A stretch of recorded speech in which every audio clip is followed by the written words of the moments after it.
I do want to start by thanking Eileen and Tina for inviting me here today. I really appreciate that, and that was a very kind introduction. And of course, I want to welcome and thank everybody in the audience for taking the time to come today. It's very much appreciated. So let's get started. If I can advance my slides. There we go.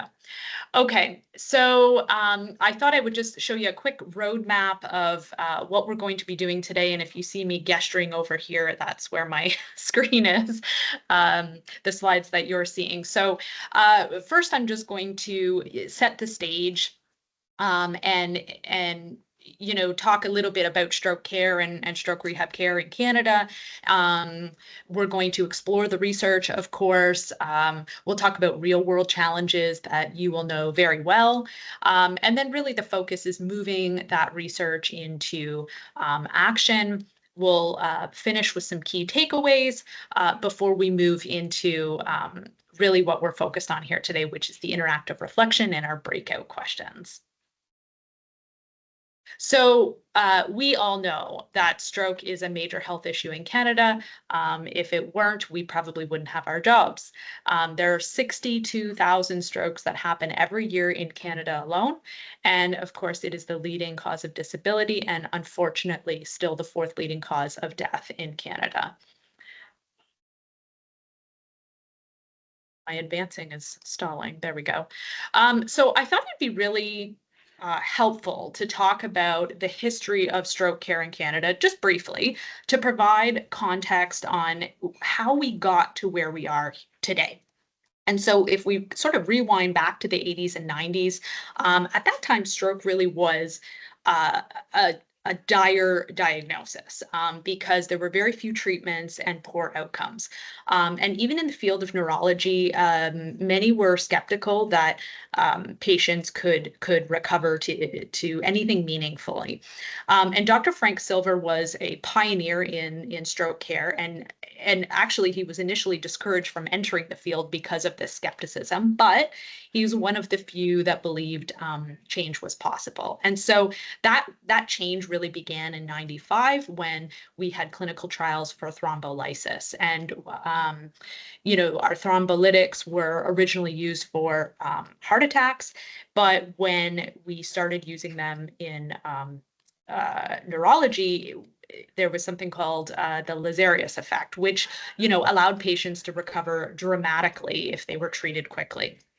But in order for this to work, of course, patients had to reach the hospital in due time. So Dr. Silver and his team had launched a public awareness campaign, which we know today as the FAST acronym. And this really pushed for pre and hospital preparedness.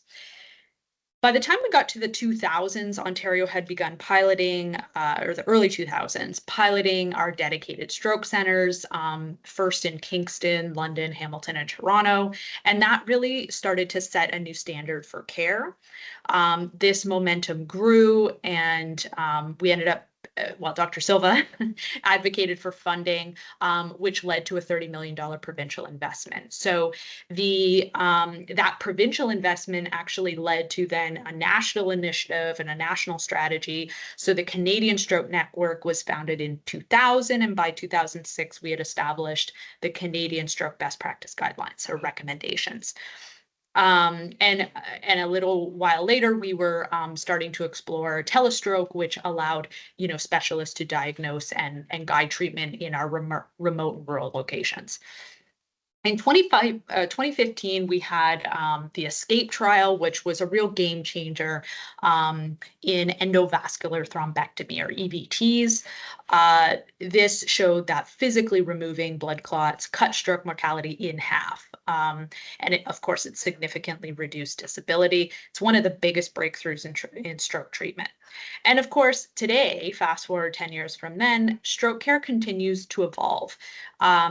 Past efforts really focused on prevention and acute treatment, but the latest innovations are actually really within the realm of post-stroke rehab and looking at new, innovative, and of course, technological adjunct therapies. So We've explored stroke care briefly, but if we focus on stroke rehab, it too has changed dramatically in the last 25 years. And there may be some people on the call who've been in this domain for 25 years and have probably seen this shift. So in 2000, stroke rehab, really only began after the acute phase. It focused primarily on physio with limited follow-up. Care was standardized, but little attention given to cognitive recovery, long-term outcomes, and secondary stroke prevention. There were disparities in care for sure. Wait times were long, and advocacy efforts, while they were there, they were still small scale.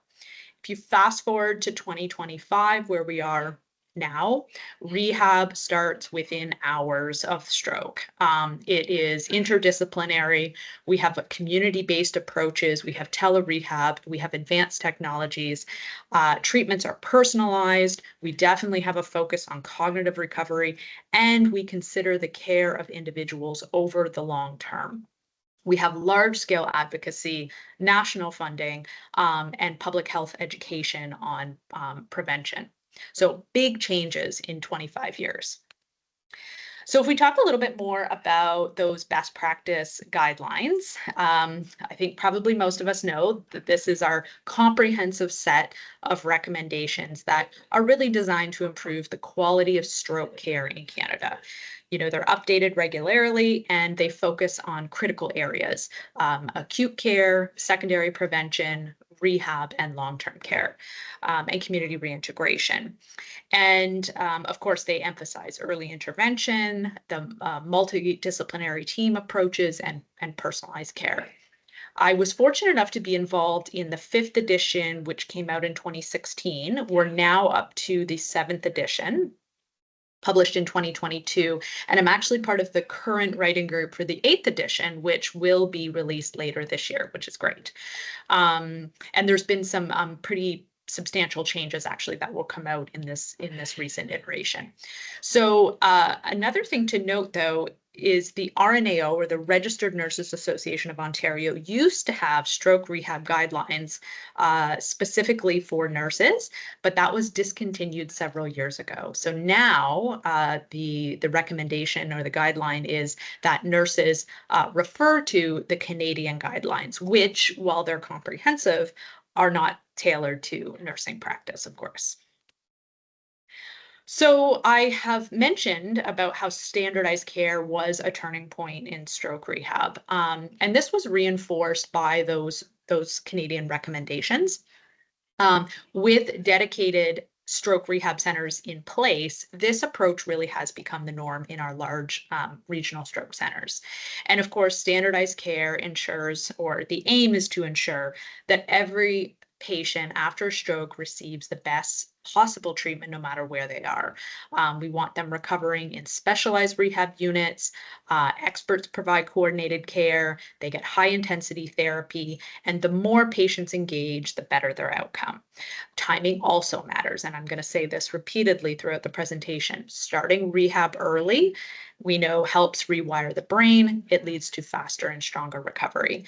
And importantly, it's not just about exercise. It's also about relearning real life tasks that are essential for independence. So it doesn't stop when the patient leaves the hospital. Of course, access to outpatient therapy, home-based rehab, and community programs is crucial for their long-term recovery. And it's not just best practice, it truly gives survivors the greatest chance at regaining independence and quality of life. So if you have attended past stroke forums, you may recall the keynote Dr. Robert Teasel, or Bob, speaking extensively about the research behind stroke rehab. And I will spare you the full lecture. I did steal this one slide from him. But the key takeaway is clear. Stroke rehab is backed by very strong evidence. There is huge breadth and depth in this area. And no doubt standardized care has transformed outcomes in Ontario. But really, we have to ask ourselves, what's next? Do we focus on the personalization? Do we focus on these promising adjunct therapies? Or do we return to what we know really matters, which is rehab intensity? The more engaged a patient is, the better their recovery. Despite all of the progress we've made in other areas, this still remains our biggest challenge, and we haven't been able to consistently increase therapy intensity across the system. So, the future isn't just about expanding treatment options. It's also about ensuring patients actually receive the intensity as they need. So, when we talk about rehab intensity, what does this mean in practice? Well, of course, it means the frequency, the duration, the volume of therapy that a patient receives. And in practice, it involves task specific, focused therapy. So, according to our Canadian best practice guidelines, there are three guidelines of interest related to this, and I've popped those on the screen there. So, the first one is related to the actual amount. Once patients are deemed to be medically and neurologically stable, they should receive 3 hours a day, 5 days a week by the interdisciplinary stroke team of direct task specific therapy. Additionally, therapy should be repetitive and make use of intense patient valued tasks. This challenges the patient to acquire skills needed to perform functional tasks and activities. And finally, the team should promote the practice and transfer of skills gained in therapy into the patient's daily routine. And so these guidelines, I draw our attention to them because they're critical to our discussion today in that they do not specify the precise member of the interdisciplinary team. Rather, it's the collective goal for all with the patient at the center of the team. So, how are we doing in Ontario? You might recognize that slide too. According to that Auditor General report in 2021, we were on a whole delivering about an hour of therapy a day to patients, which is less than the guideline. That was across all centers. If we look at our larger regional stroke centers, they were doing a bit better. They were closer to 2 hours a day, so just shy of the benchmark by about an hour. And when I went looking for a follow up, there was a follow up by the ministry done in 2023. And unfortunately, it showed there was little to no progress made towards meeting those benchmarks. Why? Well, you can probably yourself think of many, many reasons why. There are two major ones. First and foremost, being significantly strained health human resourcing. We know that there are staffing issues with high caseloads for all members of the interdisciplinary team. So there's a system issue. The second major reason is the way in which we determine the time included in rehab intensity. And right now it includes our core disciplines, PT, OT, and SOP. And I want to draw our attention back to that last recommendation, which related to rehab intensity that I had a couple slides ago. In that, the team should promote the practice and transfer of skills gained in therapy in the patient's daily routine. And if we ask ourselves, who is that most often done by? The answer is nurses. And the mainstay of this presentation is about their contributions, the nurses' contributions. Unfortunately, they're not considered or documented or acknowledged in that standardized reporting of rehab intensity. So we'll come back to that piece. But first, I wanted to talk a little bit more about the first point, that health human resourcing and the systemic or the system, the context of stroke rehab, the realities of it today. And we know that it's shaped by a number of pressures that make delivering high quality care increasingly difficult. Simply put, our rehab populations are shifting. We're seeing high caseloads, increasing complexity of patients. We have moderate to severe strokes with heavy care needs. We rarely admit mild strokes. So patients are more compromised, they're complex. We're also dealing with competing demands for available beds. So, many rehab units are balancing ALC patients, off-service admissions. During the COVID era, we were trying to compete with those patients as well. And when we compare stroke rehab to other health settings, it's clear the pressures we face in stroke rehab, while they're not unique, they are particularly challenging because it's not just about the provision of medical care, but also the provision of intensive therapy as well. And so, because of these challenges, we have ongoing staff shortages and rising burnout.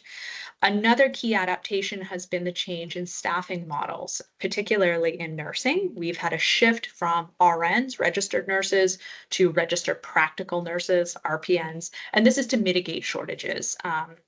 And this often helps sustain operations, but it has very real implications for skill mix, workload, and impact on patient outcomes.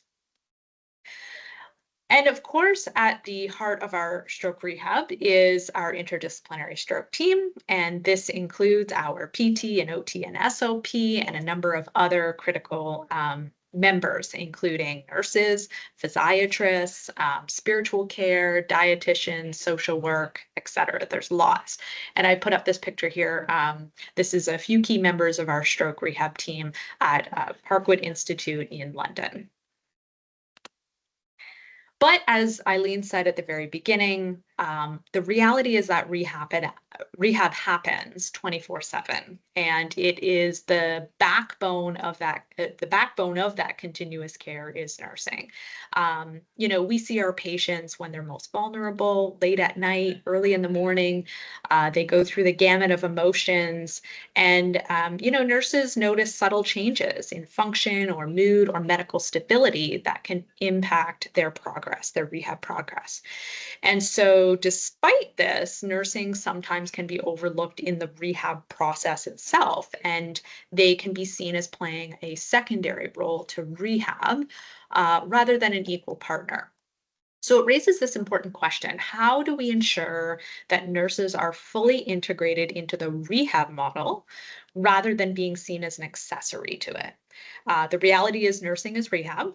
And so we need to shift our mindset to recognize that every interaction, whether they're transferring a patient or assisting with self-care, et cetera, they're reinforcing therapy principles.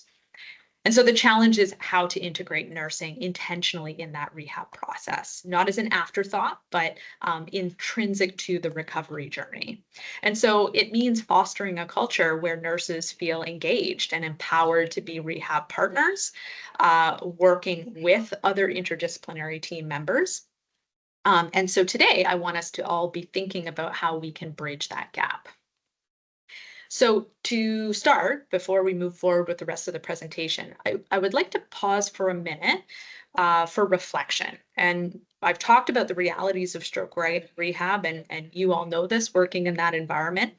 I've talked about the role of nurses and some of the challenges in working as an integrated team.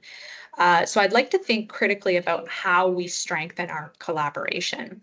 And I have 4 questions on the slide, and I'll just read them off, and you can think about them with respect to your own practice and your own clinical setting. So are nurses' contributions to stroke rehab fully recognized and valued within your team? Do nurses have a meaningful role in decision making related to stroke rehab? Are there barriers? How effectively are nursing contributions to rehab and patient recovery documented and communicated? And how can we better integrate nursing into the rehab process to improve patient outcomes? And these questions are not meant to have quick or easy answers. I encourage you to think about them throughout the presentation, though. So I want to share a story with you that showcases how some rehab nurses are feeling. So this is, I call it Voices from the Nursing Field. um, and in the fall of 2020, I had a really amazing and insightful nurse named Maria from stroke rehab at Parkwood. She came to me and she had just finished reading an Auditor General report, and she was quite disappointed in the report that stated we weren't meeting rehab intensity benchmarks. And she simply didn't believe it. She felt that the team and the nurses contributed significantly to rehab intensity and the recovery of patients by practicing techniques that patients had learned with therapists. And so she wondered, well, what was the role of nurses and what were their contributions in the team and towards patients' rehab? So we chatted about this. It's a very simple but profound observation. And from there, that's where our study began. And we ended up applying for a grant through the WeRPN, which is the Registered Practical Nurses Association. And we were awarded, a large sum for a study. We also had one of our Parkwood RPNs, Christina Kahn, who's there in the cherry red pants, and she had the opportunity to do a fellowship with us for another small pot of money. So it was a great success. We ended up having significant development and training of pretty novice stroke rehab nurses. We authored multiple publications, and we ended up developing a multi-centered collaborative between Western, St. Joseph's Healthcare, St. Thomas Elgin General, and Hotel Dieu Windsor as well. So it was very successful. But after that interaction with Maria and obtaining the grant, we started this work. And so in this next section, we're going to explore this research, this topic area. The first thing we did, we decided we need to conduct a review to see what existed in the literature on this topic. We quickly realized there was a gap. No study had synthesized the evidence in this domain, so it was unclear what the empirical evidence was for the roles and contributions. So we decided to write that review, and this was published with my colleagues in 2023 in the Western Journal of Nursing Research. The purpose of that review was to synthesize the findings of the literature on nurses' roles and contributions to stroke rehab. But in particular, we wanted to look at the findings with respect to what skills and tasks they had, how the nurses performed those skills and tasks, and also what factors were identified that impacted nurses' working conditions, which we thought was really important to this area. So we ended up finding just 7 studies, actually, predominantly qualitative, predominantly from Europe, relatively recent, in the last couple decades. Sample sizes were small, but we were able to extract data to fit our 3 themes. And so the first theme focused on what nurses do. The research reflected that nurses were really central to the stroke recovery process, providing continuous physical and emotional support. But their role went beyond medical tasks. They essentially bridged the gap between the hospital care, rehab, and a patient's daily life. Of course, they took key responsibility for assisting with daily activities, nutrition, hydration, hygiene, and mobility. But their goal wasn't just to provide care, it was to restore independence. And so in nursing, we say we're not doing for, we're doing with. So they ensured patients also receive proper rest and appropriate mental stimulation for recovery. They played a critical role in administering medications, preventing complications, monitoring vital signs, and really catching issues early. They provided wound care, and they engaged in safety mechanisms to prevent falls, infections, and other risks. And beyond safety, they reinforced therapy techniques. So they helped patients apply exercises that they learned with therapists. So in every aspect, nurses were essential in providing the right care at the right time. Now, the second theme focused on how nurses did this. And of course, they did more than provide the physical care. They were educators, they were supporters, they were coordinators. They helped patients recover in what they called body, mind, and spirit. Their role extended beyond the bedside. It was about guiding patients and families through this life-changing adjustment. And a key responsibility was teaching and coaching. So they ensured patients and families understood prognosis, rehab plans, and the process, and also self care. So they reinforced therapy skills, they created plans for discharge, they taught safety and medication management, and they also provided emotional support. And of course, we know that stroke affects entire families, it brings stress and uncertainty, but nurses were there to listen, to reassure, and address concerns. And help patients and caregivers or families navigate recovery with confidence. And finally, they were crucial in care coordination. They acted as the bridge between the patients, the families, and the healthcare team and system. So they advocated for the patient's needs and they ensured holistic patient centered care. Okay, and then for the third theme, this focused on the challenges that nurses face in stroke rehab in performing this role. So, despite it, many felt or articulated that they were overburdened and undervalued due to time constraints, heavy workloads, staff shortage, and importantly, a lack of stroke specific training. So, there was a high turnover that disrupted care plans and they felt they weren't able to adequately address patients' complex needs. So that added to the difficulty. They reported feeling unprepared and faced increasing administrative tasks. They did see themselves as key figures in rehab, but felt that their contributions may have been overlooked by patients, families, and even within the healthcare team. So those were the major findings from the review. After that review, it became pretty clear that there was major gaps in the research. There's almost no research on nursing roles in Canada. There was that one really small study, but with a number of methodological issues that we wanted to overcome. So we developed and conducted the first Canadian study to specifically evaluate nurses' contributions in stroke.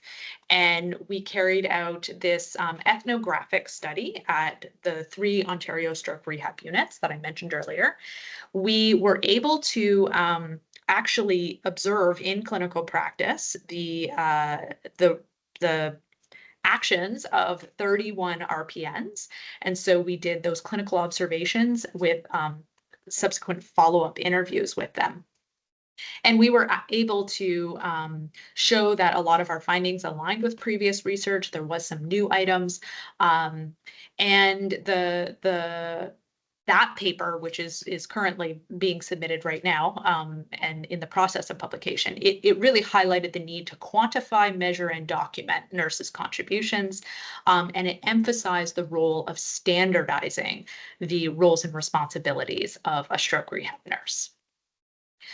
Now, since that paper, the review paper was published, there's only been one new study, at which it wouldn't have made it into that original review, but I felt it was worth drawing attention to. It was published in 2019 by Loft and colleagues, and they actually interviewed patients, not nurses, to try and understand their perspective of what the role and contribution of a nurse is in stroke rehab. And I really appreciated the author's very direct and straightforward conclusions. They stated that patients expected nurses to be polite and helpful, but it was unclear to them what the nurse role was, and they didn't see them as therapeutic or active stakeholders. And so, one of the major conclusions the author said was it was absolutely critical that nursing staff present themselves as part of the interdisciplinary rehab team and to communicate this clearly. So, what is the conclusion of all of this? Nurses are imperative. They are integral and essential to the rehab team. They're not just helpers or supporters or accessories. They are co leaders with other members of the team. And nursing involvement is directly tied to patients' outcome after rehab. So when nurses are fully integrated and they're fully engaged in rehab, naturally patients are going to recover efficiently and achieve better results. But we know there are very real world challenges that limit full nursing engagement.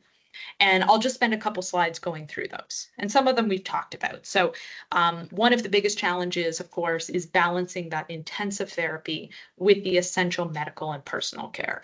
Nurses are constantly juggling these demands. They have to make real-time decisions about when to focus on rehab versus immediate patient needs. And this time is limited, especially during our prime time, our 8 to 4, when our therapists are there. The balance is not easy, and competing priorities make it very difficult to consistently provide the level of rehab intensity that patients need. And obviously, that can contribute to inconsistencies in care. Nurses also face growing workloads because of the staff shortage and systemic pressures. That's absolutely certain. With high patient ratios, they are often responsible for more patients than they can realistically manage. And on top of that, administrative tasks like charting, meetings, et cetera, take away from that hands-on rehab time. And again, this is something that stroke patients have articulated themselves, for example, in the LOFT study. The job is physically and emotionally demanding. Long 12-hour shifts are exhausting. And the reality is the shifts today are different than they were decades ago. There's really significant burnout, absenteeism, and turnover. And of course, that just worsens staffing shortages and the experience for those that are remaining. And then finally, again, there's no standardized system for documenting those current contributions in rehab. Not at all centers, but in some. And as we always say in the clinical world, when something isn't documented, at worst, it's not done, and at best, it's just simply not tracked. And so, as a result, you're continuously squeezed, or you're being asked to do more with less or without the necessary support. Other real world challenges relate to the nursing training experience and expertise. So we know that stroke rehab requires a very unique skill set. And yet many of our nurses enter the field without that specialized training. Certainly pre-graduate nursing education often focuses on acute care, and that leaves post-grad nurses unprepared for the complexity of chronic disease management, let alone stroke recovery in particular. In practice, many nurses learn rehab principles sort of informally through experience over time rather than structured training programs. And without that formal training, nurses can really struggle to integrate those specific rehab strategies into their daily care routines. And finally, the opportunities for continuing education in nursing in stroke rehab are very limited. And so it makes it difficult for nurses to actually build their formal expertise in this specialized field. And so, as a result of these many real world challenges, nurses have articulated that they feel, as I've said before, the contributions are undervalued. They sometimes feel as though they've been seen, they're seen as secondary compared to other disciplines, and that their work in reinforcing skills learned in therapy is just overlooked. The emotional and psychological support that they provide, it's recognized as being crucial, but not necessarily a core component of stroke rehab. And finally, the level of coordination and advocacy that they do is very extensive, but sometimes the contributions are minimized or just sort of taken for granted. And so, unfortunately, these feelings that have been articulated in the literature have a potential to contribute to a lack of engagement, which we don't want. So hopefully by now I've convinced you that nursing engagement is absolutely critical in stroke rehab. Disengaged nurses, unfortunately, that can impact patients and families, the team, and the system as a whole. When they're not engaged, it can really slow the rehab process, make recovery inefficient, which can then lead to longer stays and reduced recovery. There might be a failure to monitor patients effectively, which can increase the risk of, safety issues or complications. Families and patients might feel unsupported, which can affect their confidence in the rehab process. And it can lead to, you know, uh, it can hamper the interdisciplinary teamwork that goes on. So really, really important if there's disengagement. So we'll recap what I've covered so far, which has been a lot. So we've talked about the stroke rehab landscape and summarize that research evidence. We've talked about real world challenges for nurses and within that broader team. But really, the point of today is taking those insights and doing something with them. So let's shift from theory and research and observation to the practical application, or as my title indicated, turning evidence into action. So I'm going to talk about a few practical strategies for enhancing their role and contribution. And I'll discuss them with respect to clinical practice, education and training, research, and leadership. And it's important to remember that while some of the examples they might already be in place on your unit or in your area, so, and that's okay.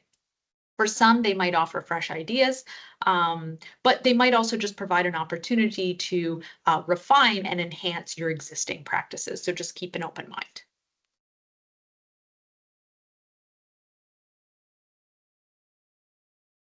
Okay, so one way of uh, enhancing nursing engagement is really thinking about how they're integrated in that rehab process at the bedside and thinking about how we can reinforce these rehab principles into daily nursing care routines. So we're thinking about clearly defining nursing roles um, and how those skills can be translated into each of those care routines, whether it's related to positioning, mobility, communication. How can we move those rehab principles into their workflow? Structured checklists can ensure nurses use rehab exercises and be thinking about positioning and transfers and ADL practice. They can be really small changes, but consistently they can impact recovery over time because we're being intentional about it. Cross training is also really essential. Allowing nurses to shadow some of those other core disciplines can help to gain confidence and knowledge of those rehab techniques. So, again, it helps them integrate them into their care routines intentionally. They've seen it before, they can use that knowledge and apply it in their practice. We also know that, of course, patients need repeated reinforcement of rehab goals to stay motivated. And of course, nurses are positioned to do this, and they do this. But simple strategies about a nursing rehab goal of the day, where they highlight a specific task that keeps rehab in focus from the nursing perspective. Um, to make this process more structured, you can have quick reference sheets that summarize the daily goals. You can have visual reminders, rehab cue cards in the patient room. So every person on the team is prompted, including patients and families. We also know that continuity of care is crucial for rehab success. So consistent reinforcement of the rehab goals across shifts. As a nurse myself, I know how much is lost from one shift to the next. And so one solution is integrating rehab specific updates in nursing handovers. And to some degree, again, you might be doing this.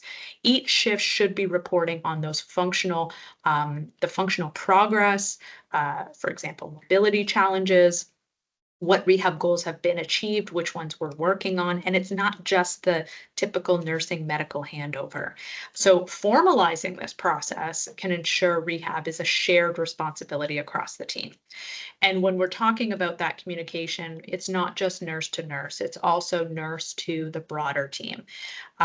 We can think about how we perform huddles, and this might differ depending on your setting, but oftentimes there's sort of a key representative or one person who might participate in those huddles. But unfortunately, then a lot of that knowledge doesn't necessarily trickle down to the other nursing members. So revisiting how communication um, is documented, and how patient progress to rehab goals is documented is really important. It's bringing it to the forefront. And ultimately, everyone needs to own the communication process and take responsibility for it. So it's not just one-sided. In terms of this is my last slide on the clinical practice.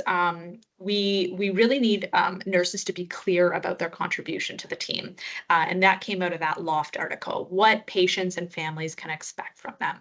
Families are often unsure about how to help in the recovery process, and of course, nurses play a key role in educating them. And part of that is being intentional about what their role in the rehab process is. So this is a proactive approach. It sets clear expectations. It encourages participation in rehab. And they can communicate this through structured handouts, written resources, and even through that cross-training approach, nurses can do that with the families as well to encourage their participation in enveloping those rehab techniques in practice. So it's also very important that we think about the education, training, and professional development of our nurses. When they have the right knowledge and skills, they will be more confident and engaged in their role. One way is, thinking about routine interprofessional workshops. Nurses can collaborate with therapists alongside one another to improve their communication, understand those rehab goals, align their care approaches. It allows hands-on experience with therapy techniques. It allows the therapist to better appreciate what the nurses are doing in that 24/7 shift. Another important strategy is structured rehab competency training. We can talk about structured orientations, onboarding education, scenario-based learning, refresher courses. These are all things that can improve their stroke-specific expertise. And it allows them to have a strong foundation in rehab principles from day one. Another one is mentorship. And, unfortunately, with turnover, you lose a lot of historical expertise. And so before that happens in your area, you really want to think about pairing newer nurses with the experienced ones so they can share practical knowledge and best practices. Make use of bedside teaching, hands-on teaching, case discussions. Of course, we know that the financial and logistical barriers are ever present in our health institutions, but pursuing learning opportunities and certifications is so important. We need to encourage specialization. We need to try and support in any way we can certification costs, paid learning time, and one simple thing that came to me was also recognizing and acknowledging staff that on their own achieve professional credentials and things like that, and do their own self-learning. That really needs to be recognized within institutions. It's important for promoting professional identity, and that sort of leads me to my next point. Which is the participation in professional organizations. This is very strong in other disciplines, but unfortunately for rehab nurses, it's not. So consider participation in provincial, national, or international organizations. These are hugely important for ongoing education, networking, advocacy, learning your best practices, learning about emerging research and policy changes. It keeps you engaged in your discipline. And so, I'll say education and training, they help ensure nurses are prepared and empowered to take a role in their specialized area. Now, I know not everyone is interested in research, and that's okay, but it really is key to advancing stroke rehab, and your clinical insights are vital. I love hearing from our frontline clinicians in rehab. Nurses are the most underrepresented discipline in rehab research. And one strategy to improve this is really fostering a culture where nurses and all members of the team are engaged in quality improvement projects or research projects. You don't have to lead a QI project, you can just participate in one. You can partner with academic organizations, you can be part of tracking systems that help gather data, you can collaborate with other members or other projects that are already going on. You can initiate journal clubs. There's a lot of really, we'll call them entry-level ways of being part of the research process. And finally, I will provide some straightforward strategies on unit level processes and leadership. And I did not title this slide policy because we know that large scale policy shifts, they're time consuming and a lot of times they're beyond our control, at least in our current capacity. And so we can look at something more actionable, something that changes a unit level process or a workflow or a protocol. Of course, this often requires leadership, but not just formal leadership. It can be informal. And these smaller targeted changes are often more feasible, but can still have big impact. So first and foremost, from a leadership perspective, advocating for a very clear role and scope of practice for rehab nurses, including the distinction between RN and RPN. And this clarity will support interprofessional collaboration because it provides a foundation for training, onboarding, and workload distribution. And secondly, consider what tools or frameworks are available for capturing that workload. What is and what isn't stroke rehab nursing? Okay, and to ensure meaningful rehab integration, not just a focus on medical care and tasks. We really do have to reevaluate our nurse to patient ratios, ensure they're aligned with our standards, and ensure that they're aligned with our current patient acuity. We also need dedicated time to engage in these interdisciplinary efforts. We need good leadership support on protecting time to actively participate in these activities. And a good example of this is our Stroke Forum today. And so reflect on how many nurses are here today or who should be here today, who couldn't make it today. And so, putting supports in place for the team, the full team, advocating for support and funding. And that's not just for education and certifications, but it's for equipment and supplies and technology. So I'll wrap up that. Those were the practical considerations. And so before I just finish, because we're staying on time, I have covered a diverse range of strategies to enhance our nursing engagement. But it's important to also take a step back and consider the practical realities that influence what's possible to change. So be mindful of your time, your resources, your space, and the existing knowledge and skills of your staff complement. And of course, to maximize the efficiency or the impact of any of your initiatives, I threw up the SMART goals because that's, something that I'm sure we're all quite familiar with. Make sure you choose something very specific and clearly define what you want to achieve, ensure that it can be measured, you can track your progress, make sure it's achievable, and that it's relevant to your overall purpose, and that there's a timeline that you can adhere to. And I know, I think it's worth saying that change is rarely easy. There's probably moments during the presentation where you felt maybe a little uncertain or conflicted about what's possible in your role or within your team or across your unit, and that's completely understandable. Change comes with challenges, whether it's time constraints or competing priorities or even just skepticism about whether or not it will actually result in a meaningful change.